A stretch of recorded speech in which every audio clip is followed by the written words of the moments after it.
আজকে আমার বড় গোপালের জন্মদিন। সকালবেলায় স্নান টান করে জন্মদিনের কাজে লেগে পড়েছিলাম। আমার দায়িত্ব ছিল ওদের দুজনকে সুন্দর করে সাজিয়ে পুজোর আসনটা সুন্দর করে গোছানো, আর আমার মা এদিকে ঠাকুরের জন্য ভোগ রান্না করছিল।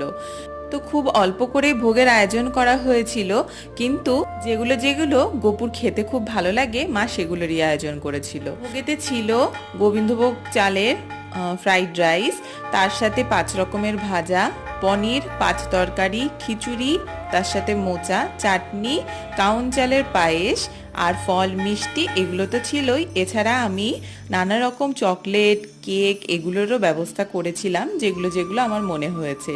তো খুব আনন্দ সহকারে বড় গোপালের জন্মদিনটা এবার পালন করেছি এবং তোমাদের সাথেও শেয়ার করলাম। আর এই দিনই আমার ঠাকুমার দিবসীও ছিল, তাই জন্য আমরা ঠাকুরের কাছে যেটা ভোগটাই ঠাকুমাকেও দিয়েছিলাম। জানিও কেমন লাগলো বড়